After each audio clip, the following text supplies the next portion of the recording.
The tourism board in Gambia has a stark warning for British tourists. The West African country says British women should stop coming to the country looking for flings with younger men. That's a euphemism. The director of the tourism board there has suggested he wants to send what he calls promiscuous pensioners packing, as the country wants to attract what were described as quality tourists who come to enjoy the culture instead of sex. Well, sex tourism took hold there after the launch of budget package tours in the 1990s, with reports of young Gambian beach boys often seen assisting older female tourists, some old enough to be their grandmothers. Journalist, writer and commentator Caroline Farrow joins me now. Hi to you, Caroline. It's very rare that I read an introduction to a story which feels like no other story I've ever introduced before on the telly. This is one of those stories. And on one level, that's good, because you want to be made to think about the news in new ways. A first reaction to this is that, of course, men have been travelling abroad for tourism for decades, if not longer. What do we make of this? What do we make of what the Gambians are saying about this? Well, in many ways, I feel a little bit uncomfortable because, it's up to Gambia what laws they want to set. And obviously, they want to clean up their tourist industry. I think I read somewhere that sex tourism accounts for 20% of their GDP. And it's very easy for us to kind of titter and giggle at the idea of older women going to have affairs with younger Gambian men. You know, it's not seen as quite so taboo or exploitative, but it is, because if you're having to basically induce somebody to have sex with you because they wouldn't do so otherwise, it is a form of exploitation. And older women having sex with younger men is only one side, is only one element to sex industry or sex tourist industry.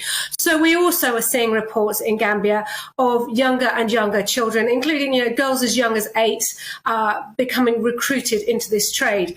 And when you have a sex trade, it doesn't help the country to lift itself out of poverty. It just sort of increases, the poverty trap. And it says something to a society if the only way that people can better themselves is by selling themselves for sex. So I think Gambia has an awful lot to offer. It's got chimpanzee reserves. It's got wildlife, apparently incredible species of birds. Although I'm widely travelled, it's not a country I've been to.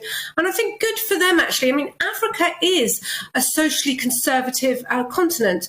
So, it is... In an age where we're also sensitive about colonialism, then we shouldn't be going over there and attempting to impose our liberal, progressive sexual values onto what is a very socially conservative country. I feel like I'm tiptoeing through a moral minefield here, Caroline. Do let me know if anything goes bang.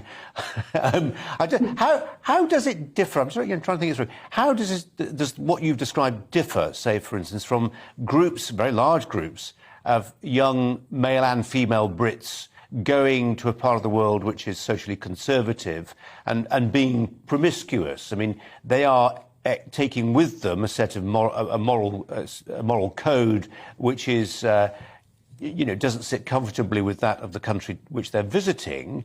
How does that differ from what's happening in the Gambia?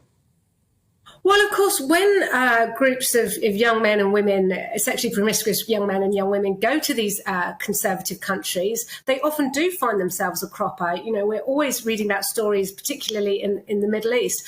And it's a reminder to everybody that when you visit another country, it's a privilege, and you ought to respect the traditions and culture of the country that you're visiting. But the difference is here, basically, women and men, anybody going abroad to try and coerce somebody into having sex, to try and pay them for sex, that's exploitative and shouldn't happen.